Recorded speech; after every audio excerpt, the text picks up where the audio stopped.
We'll be taking a look at the priorities that your CEO is setting, what your board really cares about. We're going to be doing this through a presentation from Bob Safian. Many of you know him as the co-host of the top podcast, Masters of Scale, Rapid Response. That's where I know him from. He's also the founder of the Flux Group and former editor of Fast Company. Lots of great insights coming about what your CEO and what your board cares about. Please help me welcome Bob.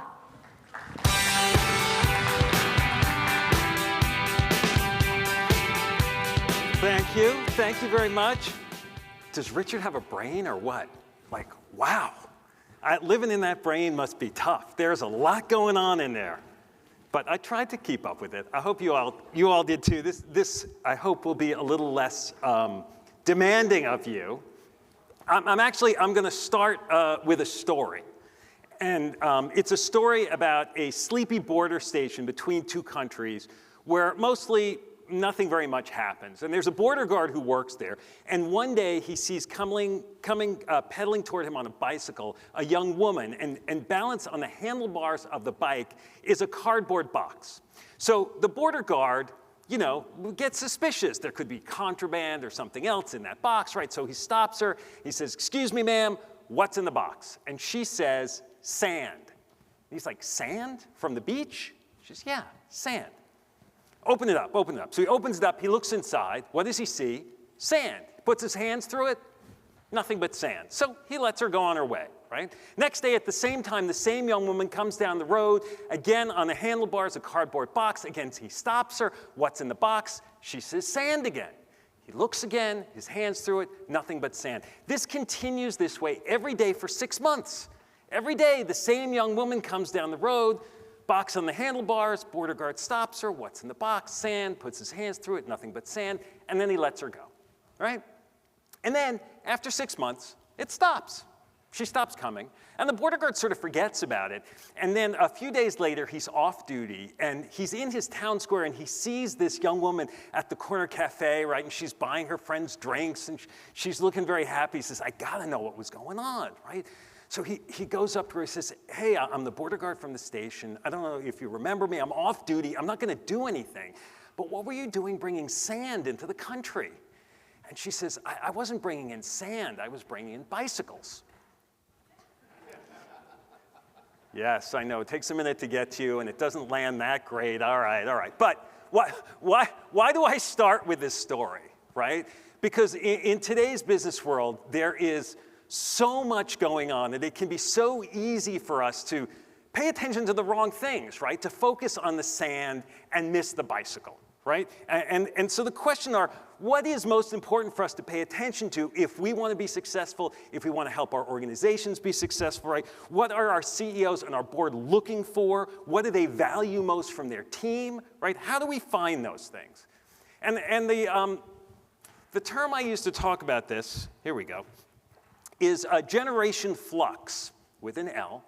And Generation Flux refers to two things. It refers to an era, the era we're living in now, a time of rapid, high-velocity change that shows little signs of slowing down, right?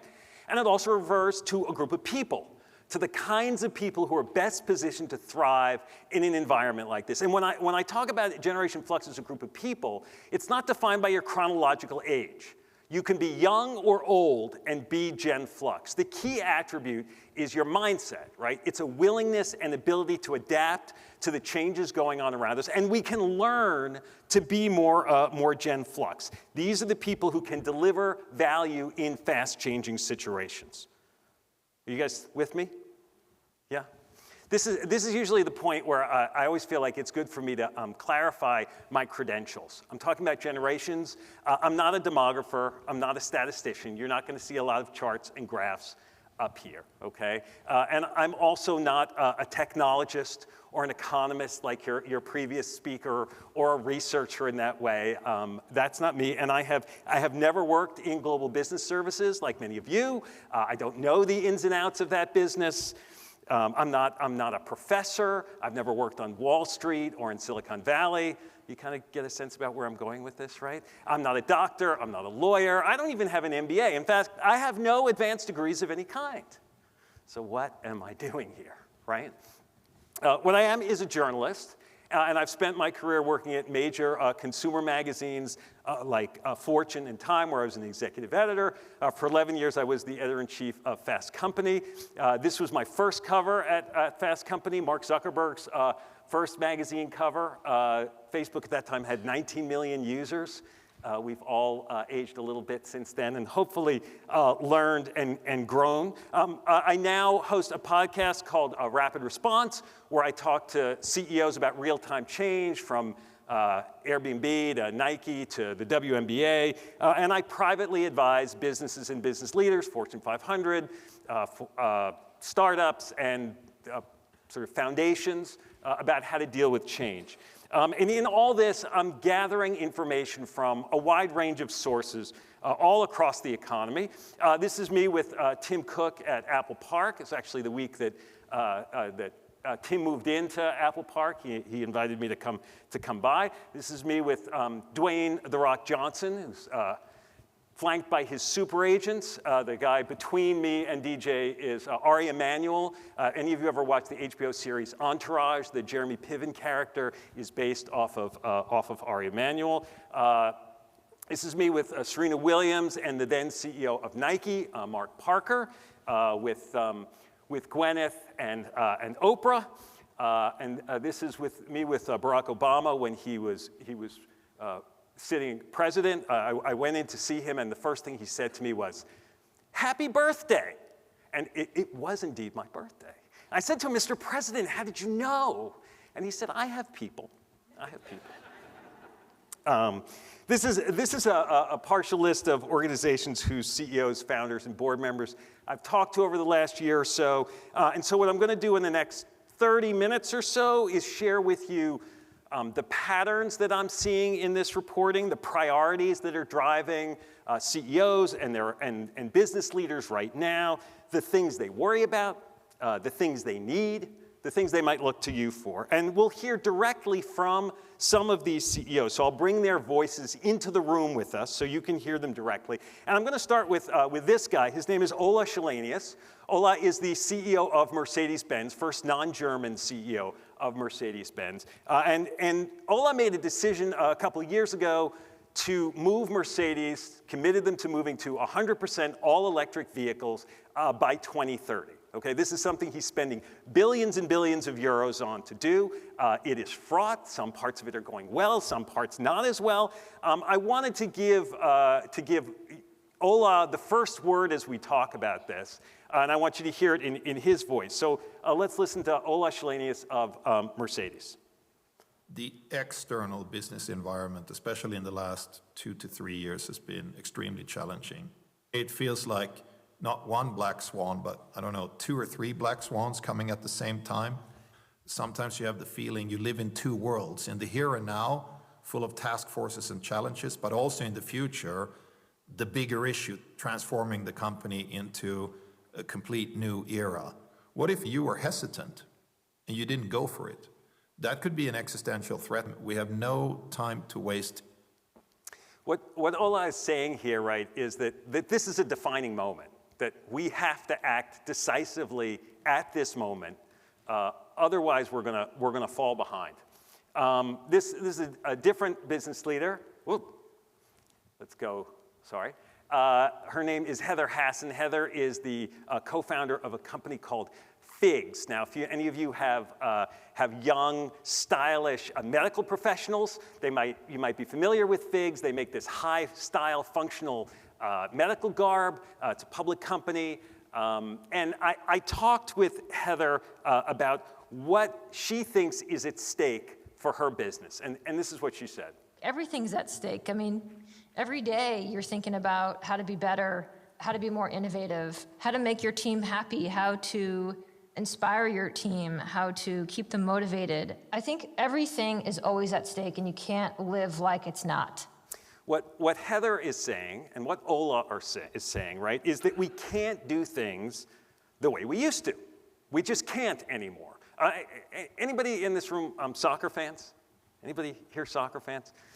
So for those of you who are not soccer fans, I'll try to explain this. So traditionally, soccer was a very straight-ahead game. You had the defense that passed the ball to the midfield passed the ball to the forwards, and the forwards shoot, right? Very linear game, okay? In the 1970s, a Dutch coach named Rinus Michels came up with a different idea, and he said, well, maybe sometimes I should have my defensive players rush forward and be the most aggressive attacking players. Maybe sometimes I should have my attacking players fall back and play defense and have everything be fluid and agile and changing, right? And this style of soccer became known as total football. And it's the kind of soccer that all the best teams in the world now play, including Manchester City, which is what this is a picture of. But it's also what CEOs are trying to do with their companies, right? They want their organizations to be fluid and agile and changing in the same kind of way. As one CEO put it to me, we're trying to build a cadence of change inside the organization, right? So how do we do that, right? How do we do that? And that's what I'm going to talk with you about. I'm going to take you through 6 lessons.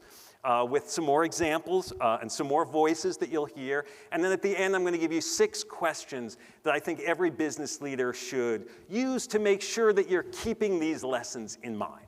All right? You with me? You ready for lesson 1? Yep. All right. Lesson number 1 is chaos will rule. Now, of all the things that I'm not expert in, chaos theory is among them. I am not an expert in chaos theory, but this gentleman is. His name is DJ Patil. DJ did breakthrough research on chaos theory when he was a professor at the University of Maryland. He was then part of the launch teams at eBay and PayPal and LinkedIn. He's actually credited with having coined the phrase data scientist. He was the first US chief data scientist working out of the White House. So I asked DJ to explain this idea of chaos theory to me. And most of the examples he gave me went right over my head. But he did give me one about weather forecasting that I'm going to try to share with you. And we're all familiar with this. You get a 10-day forecast, whether you get it on your phone, your computer, TV, radio, however you get your forecasts, right? And when we get these forecasts, we all have the same reaction, which is, why is it so often wrong, right?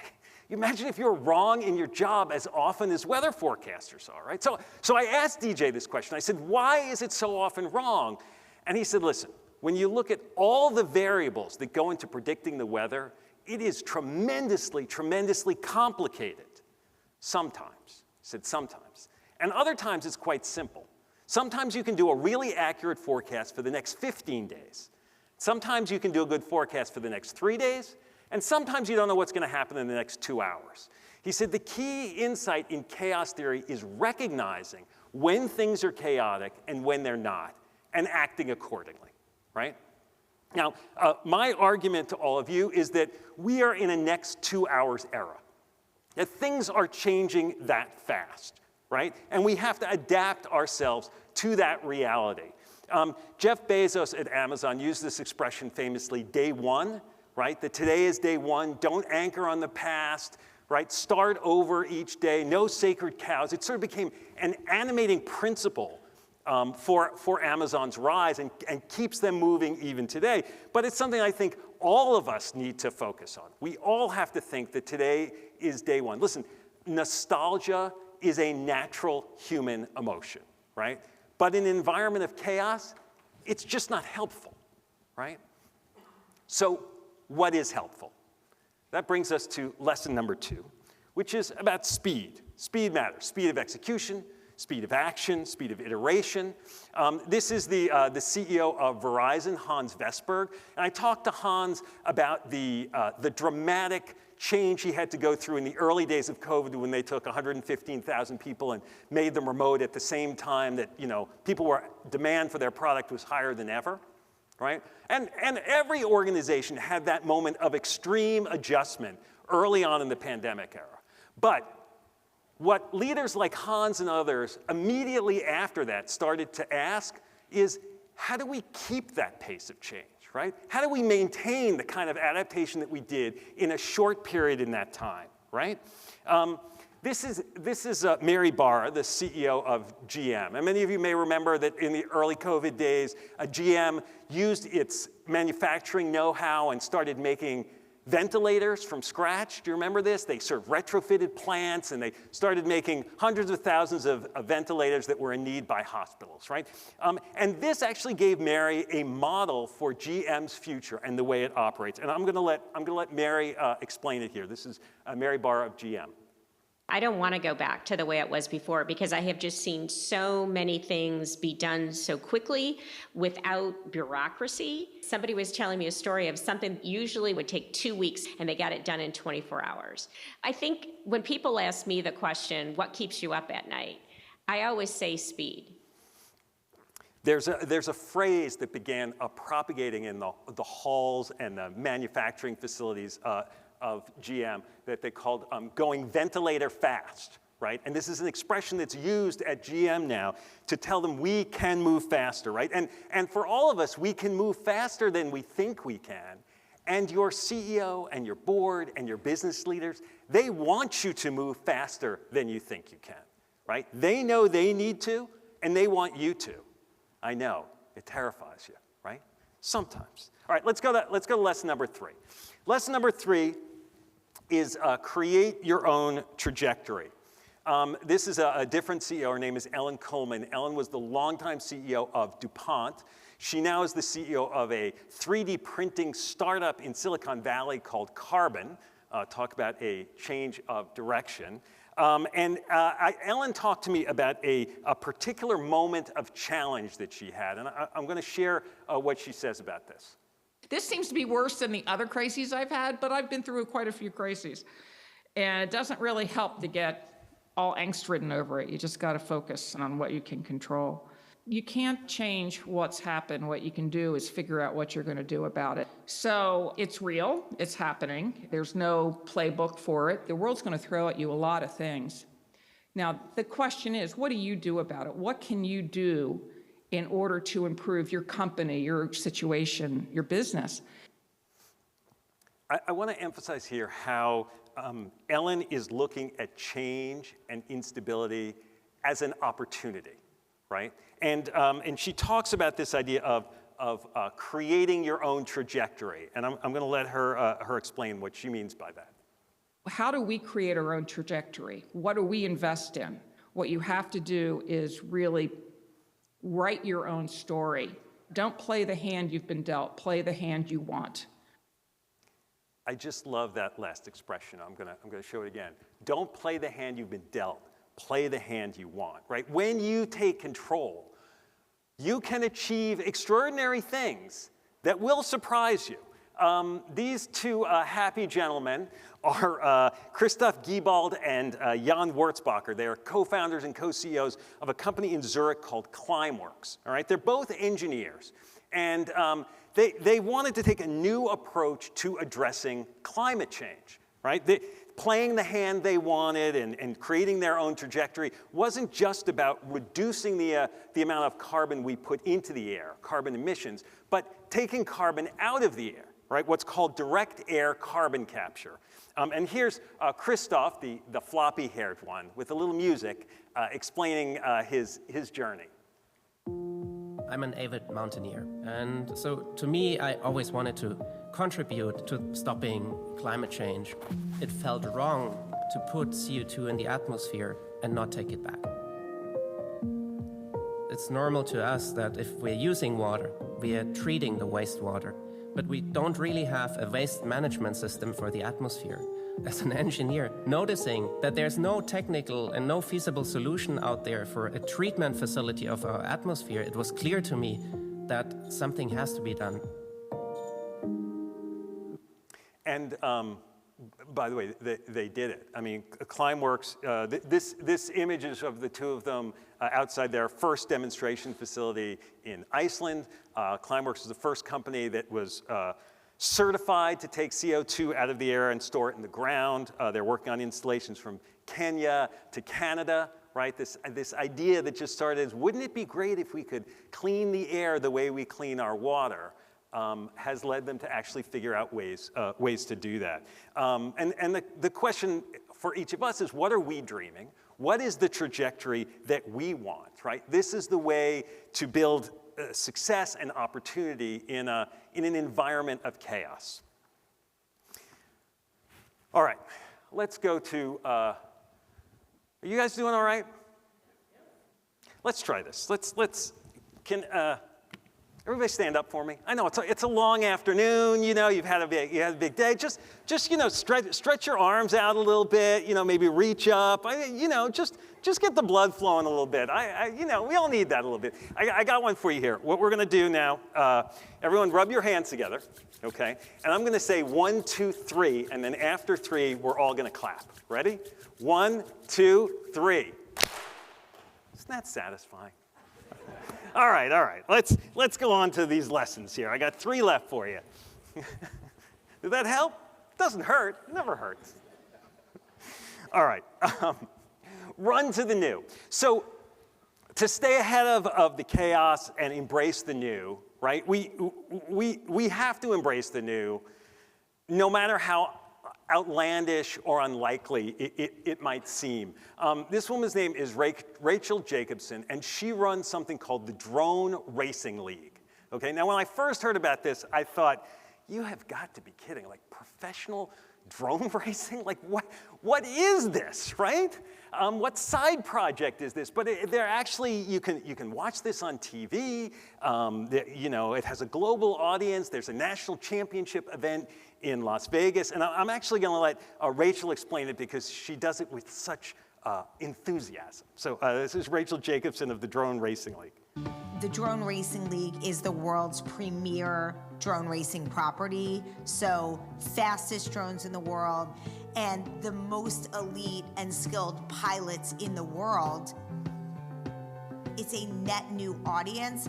They are younger, and if you are not planning for the future demos that are gonna be your customers, your clients, you're gonna age out really quickly.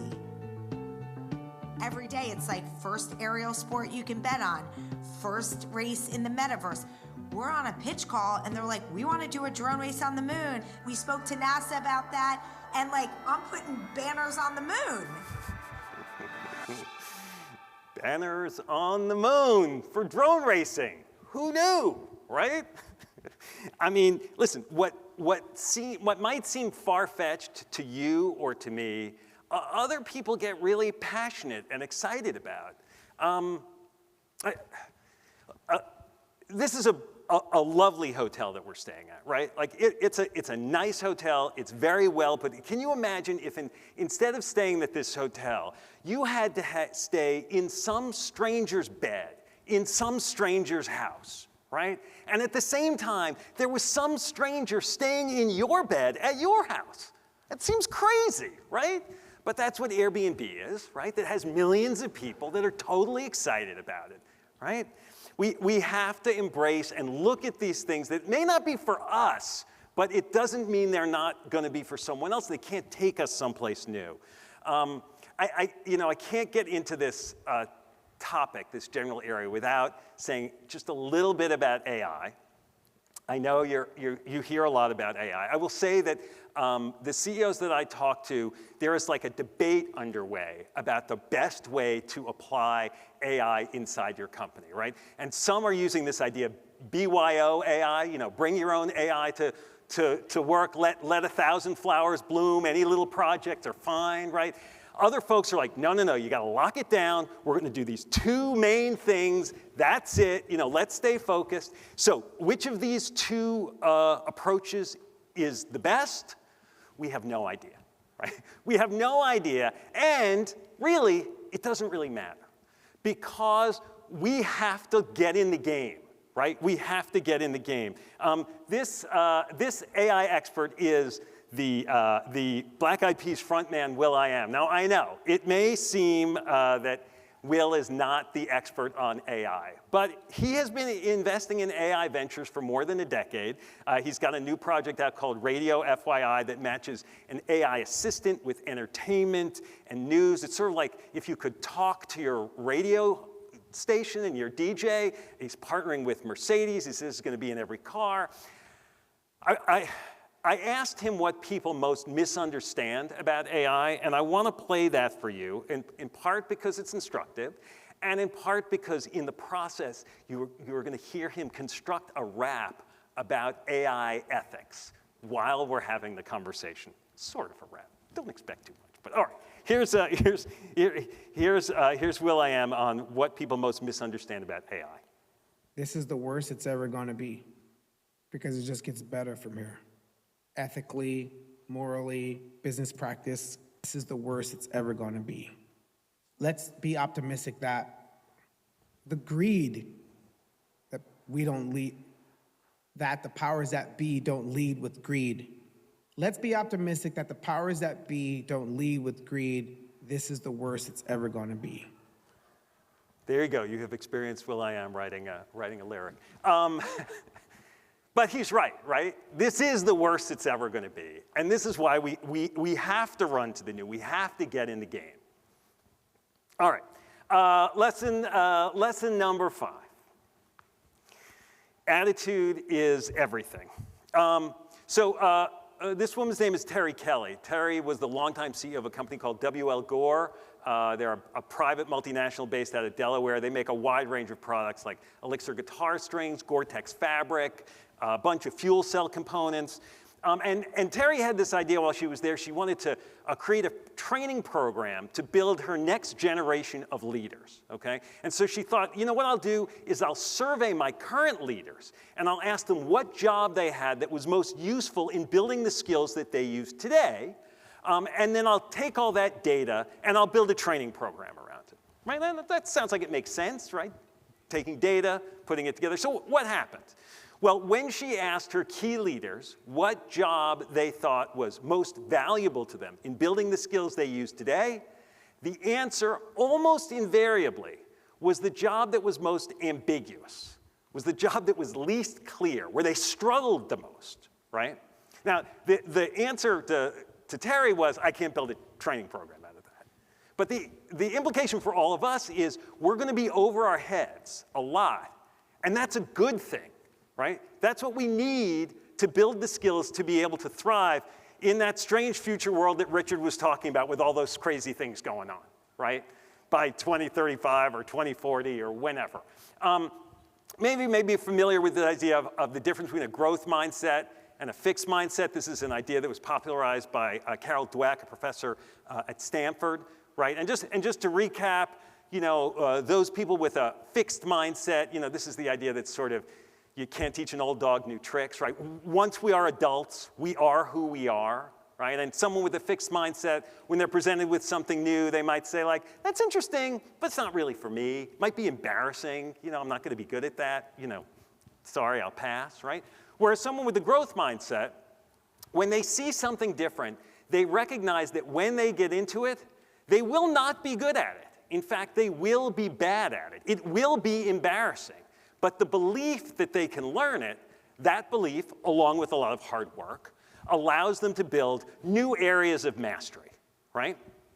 An example of someone with a growth mindset, because it's fun, our good friend Arnold Schwarzenegger, right? Now, this is the way Arnold Schwarzenegger burst onto the scene, a very successful but in a very narrow area as a bodybuilder, and Arnold decided he wanted to do something else. He wanted to become an actor. Now, without looking at your mobile devices, who can tell me what Arnold's first feature film was? Just yell it out. Conan, yes, Conan is often what people point to, but actually, his first feature film was this baby, Hercules in New York. This is available for streaming online. If you choose to watch this movie, I defy you to watch it for more than 5 minutes. I mean, you go on IMDb and it's like worst movie ever made, a complete vacuum of talent. This is like the epitome of embarrassing, right?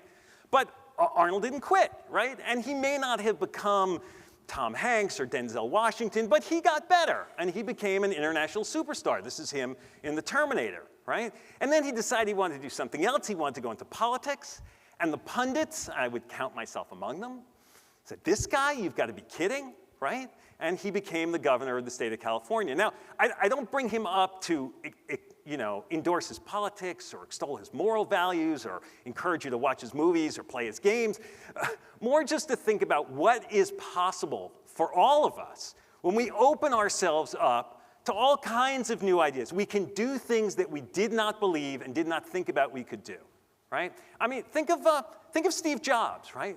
Here's a guy who was a college dropout, who then went on to create a breakthrough business, right? Then he got fired from the business that he created, and then came back and made it into what may be, the most dynamic company in the world in history, right? One more example, because it's fun. The lovely and talented Ryan Reynolds. All right, this is an even harder question. Anyone know what Ryan Reynolds' first feature film was? I almost always stump the room with this one, because it was this fabulous film called Ordinary Magic. Ryan did not get lead billing on this. He's a teenager who's trying to bring social justice to some small town, and it's very confusing. It's a long way from Deadpool and Free Guy and the other movies he does, right?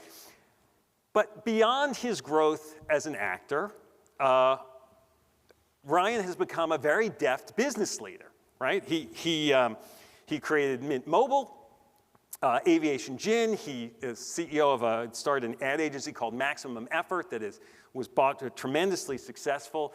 The example about Ryan that I like the most is this docu-series he does on FX called Welcome to Wrexham. Any of you have seen this? You can tell now I'm obsessed with soccer. But basically, the idea is this is a docu-series about Ryan Reynolds and another actor, a guy, Rob McElhenney, for those of you who like Sunny in Philadelphia. They go out and they buy this down-on-its-luck soccer team in Wales, okay? And they're trying to renovate it and whatever. And, it's a documentary. You never know what's going to happen. Here's the thing. He convinces FX to do this. The team wins, the team loses. The value of the team, it's going up because it's getting more exposure, right? And then Ryan does something else. He's like, hey, who should the sponsors of this be? Oh, let me have Aviation Gin, so that every time this show shows on FX, guess what? His brands are being shown, right? Like, there is genius in the way he has leveraged all of this across. Listen, we can't all be Ryan Reynolds or Arnold Schwarzenegger or Steve Jobs, right? But the key thing is our CEOs, our boards, our leaders, they do not want us to define ourselves narrowly. They want us to keep learning and keep growing, right? And actually, that makes it more fun for us too. All right, I've got one more lesson, and then we'll get to my questions for you to take away with you. Lesson number 6 is stand for something. Now this is a question really about why does your business exist? And the reason I ask this and the reason this is so important is that in times of uncertainty, right, focusing, having a purpose, a clear purpose and a mission for an organization, it allows you to decide which things are most important to do and how to act, right? It's like a playbook for when your playbook doesn't work.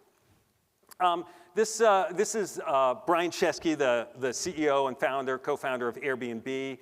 Brian and I have talked a bunch of times. I'm going to play for you a clip where Brian talks about the difference between what he calls a business decision and a principle decision. So here we go. You got to make principle decisions, not business decisions. A business decision is, I'm going to do this thing, and then people are going to applaud me for it, and the business is going to go up. The problem with that is you're trying to predict the outcome. And in a crisis, you can't predict the outcome. So I said, we're going to make principle decisions, meaning if all is lost, how do we want to be remembered? So let go of the outcome, anchor on first principles. Right, what Brian's saying here is having those principles, it becomes a filter for everything else. It allows you to make good decisions. Your choices become clear even when the environment is murky. And Lord knows, the environment is plenty murky these days, right? All right, so let me recap these 6 lessons. So we're all on the same page here. Chaos will rule, speed matters, create your own trajectory, run to the new, attitude is everything, and stand for something. So I promised you 6 questions you could ask yourself. These are questions that you can ask yourself repeatedly. It's not a one-time thing. I use them myself all the time. I hope you find them useful. So let's go through these 6 questions. Question number 1, Are you ready? Is this day one, right? Are you looking at things fresh, right? Are you saying no sacred cows? Can we really start fresh every day like every day is day one? No. We need to have some momentum. We'd never get anywhere. But philosophically, can you be open to saying, are we just doing this because we always have done it? When people say, oh, we tried that and it didn't work, well, that doesn't mean it won't work now, right? There are all of these things that can be tools for you to say, keep questioning why we're doing what we're doing, when we're doing it. Question number 2. Are you pursuing a growth mindset? So this idea of growth mindset, most people misunderstand it. They think that you are either a fixed mindset person or a growth mindset person, and that is not true, right? All of us have parts of us that are fixed and parts of us that are growth. And the key thing is looking at yourself and saying, where am I being fixed right now? And what could I try to do to move that part of me to be more growth, right? This is a lifetime question you can ask. It's a lifetime process. How do I be more open to new, to learning, to not letting myself be stopped by my own anxieties and fears and embarrassment? All right, question number 3. Are you focused on the new? New tools, new customers, new partners. Experimentation needs to be constant, and we need to find and bring the new to our teams and our leaders, as Richard was talking about earlier. Like everyone is relying, hoping someone else is going to do it. Take charge of that. It will empower you, I promise. Question number 4. Are you acting with educated bravery? So this term educated bravery I borrowed from Sal Khan, who is the founder of Khan Academy, the online learning resource. And Sal uses this phrase because he says, listen, you have to take risks, but you don't want to take every risk, right? And so you want to learn about things and then, knowing what the risks are, be brave about acting in the right ways. He did this with AI. They have an AI tool called Conmigo at Khan Academy. But what he's saying here again is, like, risk is one thing. Bravery is what really matters. Being brave enough to make the right choice when you know what the risks are and you're willing to take on that risk in service of something that could make things even better, right? Number 5, what do you stand for? So this is that purpose question, right? And I sometimes ask CEOs a question. I will say to them, if your company went away today, what would the world lose, right? I say this to auto companies. If Mercedes went away or GM, I couldn't get a car from somewhere else? I can get a car from someone else. What makes you special? And I gotta say, CEOs squirm at this, right? But the ones who have clear answers, it is like a superpower for the way they operate, right? And by the way, they are expecting, hoping, they need you to hold them accountable. For you to ask that question, what do we stand for? Why are we making these decisions? What really matters? And if you get clarity about that, then you can move with speed. Because you know where you're supposed to go, even when you haven't been able to go back there. There's an executive I talked to. He's now a consultant and advisor to CEOs. His name is Stan McChrystal, who was a U.S. general, ran operations in Iraq and Afghanistan at different times. And he said, I don't want to send troops out into the field and have them have to come back to camp to get their orders. They have to know what our larger goal is and then let them make the decisions on the ground so that they can act and be successful, right? And that's what you all want. That's what you want your teams to do. That's the environment we need to create for everybody. All right, and the last question here is, are you comfortable being uncomfortable? It's actually a phrase I think that Richard used also. I mentioned Tim Cook earlier. So one of the times I sat down with Tim, I asked him about how he balances sort of short-term and long-term. He's got all this pressure of Wall Street.